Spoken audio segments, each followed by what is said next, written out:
Hi friends, दिनैनि बे भिडिअ'आव नोंथांमोननि थाखाय मोनसे कमेन्ट्सनि रिप्लाइ होनो आखायाव लानाय जादों। जाय कमेन्ट्सनि रिप्लाइ नोंथांमोननि बयनिबो थाखाय जानो हागौ। दा बेनिखायनो नोंथांमोनहा बाहाय नायलांब्ला दा नुनो मोनगोन।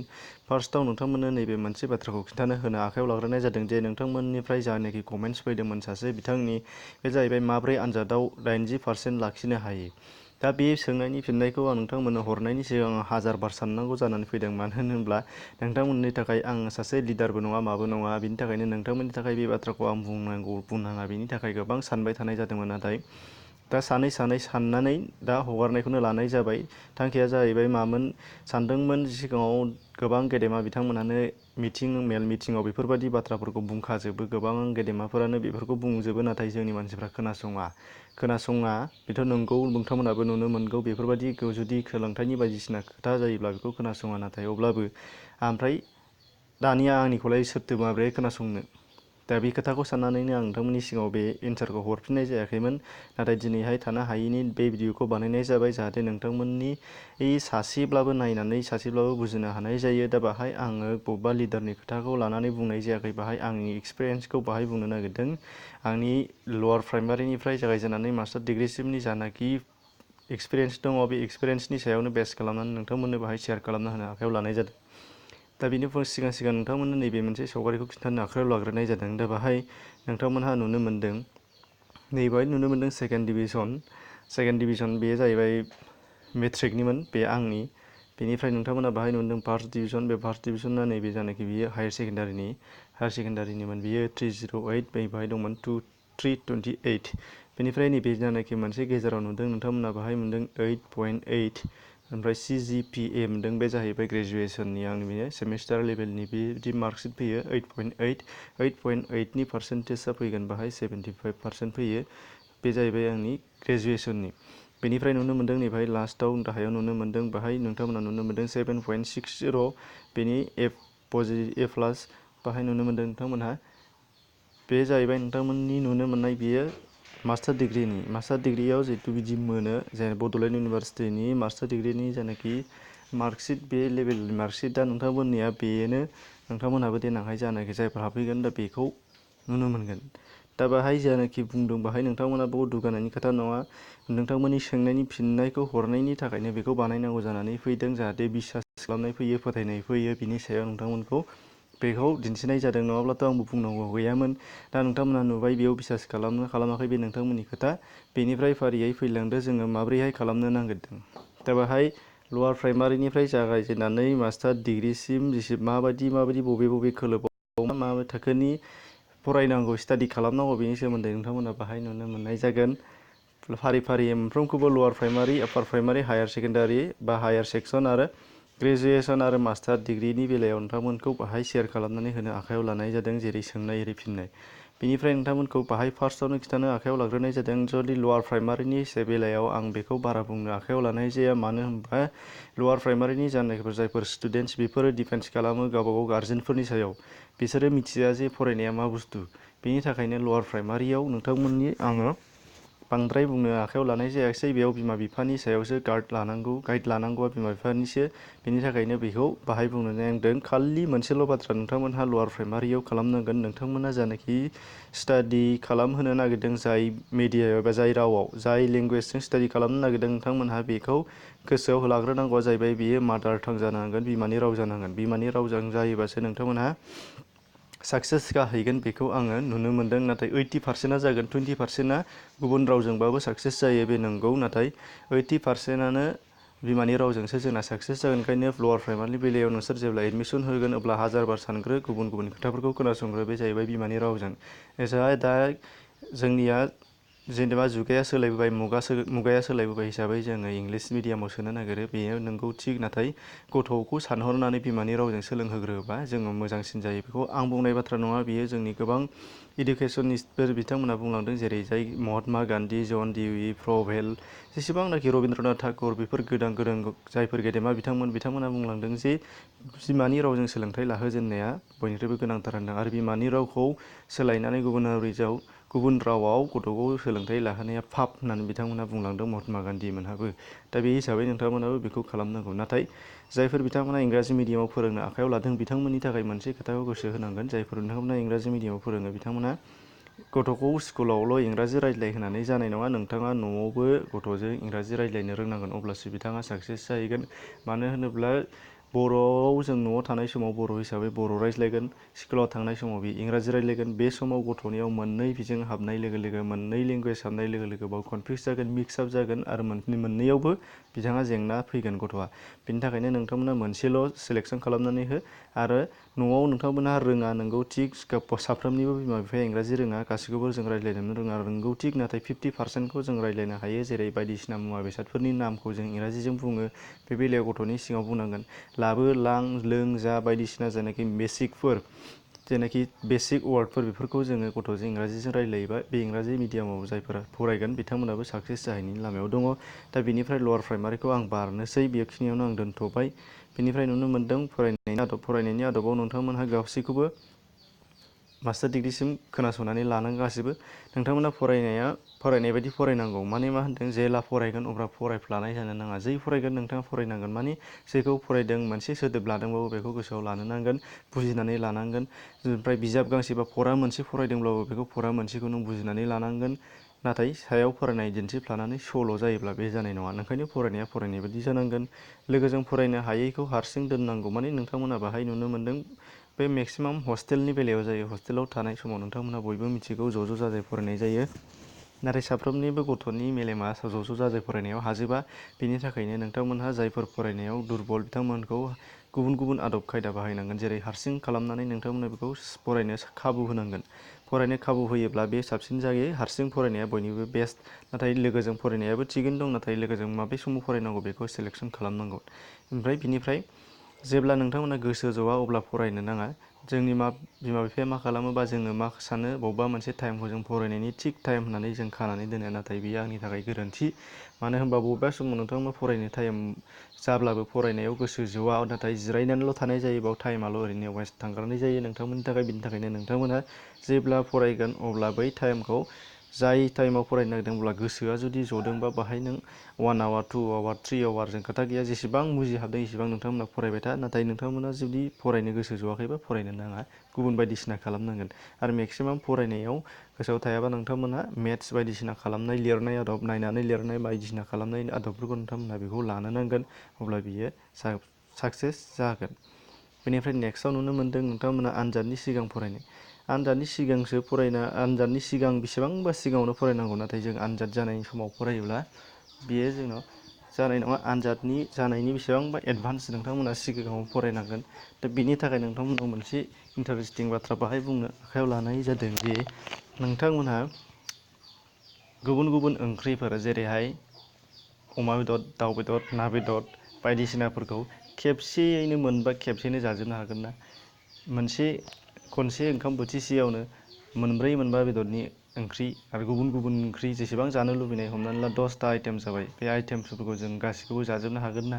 दा बे नोंथांमोना बे एन्सारखौ जुदि हायोब्ला नोंथांमोना आनजाद जानाय समावसो फरायनायखौ लानो नांगोन। नाथाय आनजादनि सिगां फरायनाया बेनो, सिगाङाव खनसे दिनैहाय मा बोथिसे जादों, नेक्स्टआव दायो बोथिसे, गाबोन बोथिसे, जुदि बेबायदि जायोब्ला बयबो गोजोननाय बायदि जानो हागोन। नाथाय जेब्लाना गासैखौबो 10टा आइटेम्सनि ओंख्रिफोरखौ जों खेबसेयावनो ज' जाजोबनो सानगोन, बेयो जानाय बायदि जानाय नङा। ओंखायनो आनजादनि बेसेबांबा सिगां नोंथांमोना बेखौ फरायनांगोन। बेनिफ्राय नोंथांमोना बाहाय नुनो मोन्दों गुसुं सोंथिखौ बा फर्मुलाखौ बायदिसिनाफोरखौ जोङो टेक्स्ट खालामनानै लिरनानै फिसा फिसा नाम, मायथाइ बायदिसिनाफोरखौ जोङो गोबावजों मोखास्थ' लानांगौ जायो गोसोआव। बिनि थाखायनो नोंथांमोना बेफोरबायदि कुइसननि एन्सारफोरखौ नोंथांमोना वालाव सिथाबनानै दोननांगौ। नोंथांनि टेबोलनि सिगाङाव जुदि वालाव जेबो गैयाब्ला नोंथांमोना बेखौ सिथाबनानै खालाम, मेथ्स फर्मुला, गुबुनफोरनि नामफोर, मायथाइफोर बायदिसिनाफोरखौ। नाथाय नोंथांनि वालाव सोरनिबा हिर' हिर'इननि पिकचार, सोरनिबा रेसलारनि पिकचार, सोरनिबा मोदायनि फट' बायदिसिनाफोरखौ जों दोननो नाङा। बेफोरबायदि नोंथांनियाव जुदि दंब्ला बेखौ दिनैनो गारहरजोब। आंनि सानदों नोंथांमोना बेबायदि फर्मुला बायदिसिनाफोरखौ नोंथांमोना लिरनानै वालाव सिथाब आरो खनसे न'आव हाबबानो नाय, गोसोआव ला।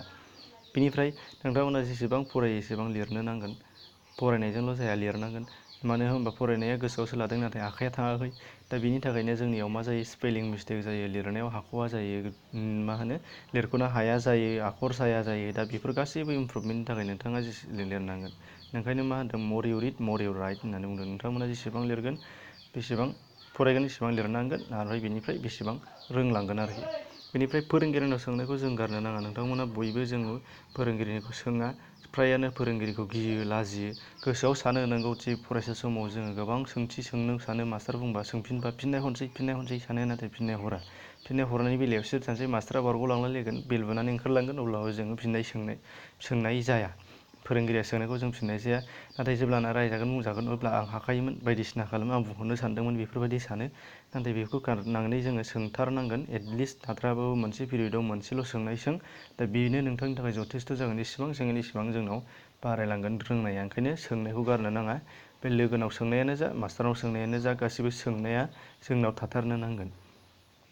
बेनिफ्राय नोंथांमोना बाहाय नुनो मोन्दों गोनो गोथो खालामग्रा सोंथिफोरनि सोंनायखौ स्र' खालामनानै लानांगौ, थोंजों खालामनानै लानांगौ। जेरैहाय नोंथांमोननो बाहाय मोनसे एगजाम्पल होदों नोंथांमोननो। बाहाय नुनो मोनदों जोंनि भारतनि खावरिनि मुङा रुपि, डलार, टेका। दा बाहाय नोंथांमोना बेबायदि जुदि अपसन गोनो गोथो खालामग्रा कुइसन्सफोर नुयोब्ला थोंजोङै नट्सआव लिरनानै लानांगोन जोंनि भारतनि खावरिनि मुङा रुपि आरो नैबेखौ जोङो टटेलि बेखौ नायथारनो नांला। मानो होनबा नोंथाङा रुपिखौ मिथिगौ, बे राइट एन्सार, बेखौ होनानै लायोबा जानाय नङा। नैबे मोननै बुस्थुआबो नोंना मेगनाव नुफागासिनो दं, बेनो मेलेमाव हाबफागासिनो दं। नाथाय जेब्लाना एगजामाव सोंफैगोन अब्ला कनफिउस खालामगोन, बेना बे।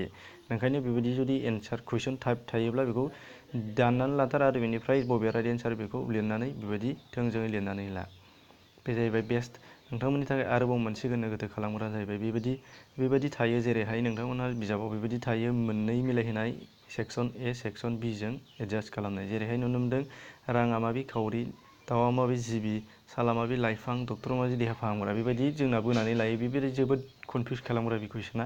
दा बेनि थाखायनो जुदि नोंथांमोनाव बेबायदि कुइसन दंब्ला बेखौबो सिदा सिदा खालामनानै लिरनानै ला गावजों गाव। मारै सिदा सिदा? ओरैबायदि खालामनानै ला, ओरै दाउ, जिबि, रां, खावरि, नोंथांमोना मोन्दों डक्टर, देहा फाहामगिरि, लाइफां, साल। बे नोंथांमोननि थाखाय बेस्ट आरो नोंथांमोननि बेयो गोसोआव लानायनि गोनांथि। बेनिफ्राय मोनसे खोथाखौ गोसोआव लानांगौ, बाहाय नोंथांमोना बयबो टिउसन नङाबानो जाया। बे साननाया जोंना गोरोन्थि। दा थांनाय बाराव मेट्रिकनि रिजाल्टआव नोंथांमोना नुनो मोन्दों सासे फरायसा सावथाल हिनजावसा जायना उन्दुनो बिसिनाबो गैया, माबो गैया, हायावनो उन्दुयो, हायावनो फरायो, बिसिनायानो हा, हायानो बिसिना।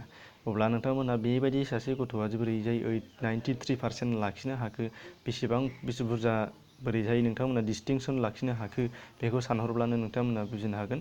बे जाहैबाय खार'ना मा? बे टेक्सट बुक फरायनाय। फरा बिजाब फरायनांगोन जों। फरा बिजाब फरायबासो जों बेखौ हानांगोन।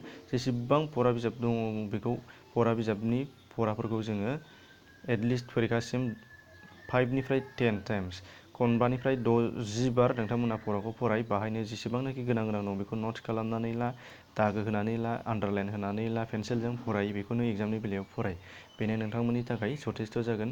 जों सानो गाइड नांगौ, नट्स नांगौ, बायदिसिना नांगौ। नाथाय फोरोंगिरिया जेखौ गाइड नट्स होगोन, सोरबा गाइड लिरग्राया, सोरबाया मिनिं मडेल बायदिसिना लिरग्राया जायखौ लिरगोन बेयो नोंथांमोननि थाखाय बे बिजाबनिफ्रायनो लिरनानै होगोन। बिजाबाव जे दङ बेयो थार, नाथाय गाइडआव जे दङ बेयो थार नंजोबा। मालाबा टाइपिं मिस्टेक, मालाबा माबा माबि गोरोन्थि एन्सार बेबो थागोन। अब्ला नोंथाङा बेखौ फरायनानै मा लाबनो? जुदि नोंथांमोना मोननै गाइड मडेल बायोब्ला नुनो मोनगोन मोनसेयाव गुबुन, बबेबा मोनसेयाव गुबुन एन्सार। अब्ला मोननैबो नोंथांखौ कनफिउसन खालामनायाव होगोन। नाथाय राइट एन्सारखौ मोनगोन फरा बिजाबाव। ओंखायनो टेक्सट बुक फरायनाया मास्ट। बेनिफ्राय बारलांबा नुनो मोनगोन कलेजाव फरायनाय फरायसाफोरनि बेलायाव। कलेजाव फरायनाय फरायसाफोरनि बेलायाव नोंथांमोना नुनो मोनगोन बाहाय टेक्सट बुक बेस्ट खालामनांगोन। टेक्सट बुक फरायथारनांगोन, टेक्सट बुक फरायब्लासो जागोन। बेनिफ्राय लाइब्रेरिनिफ्राय कालेक्सन खालामनांगोन। लोगो बा फोरोंगिरिजों जोङो जेब्लाबो सोमोन्दो खालामनांगोन। दा बेयाव कलेजनि बेलायाव एसेबांनाखि जोङो गुबुन गुबुन बिजाब फरायनांगौ गोनांथि गैया। मानो होनबा बाहाय सिलेबास बेससो फैनाय जायो।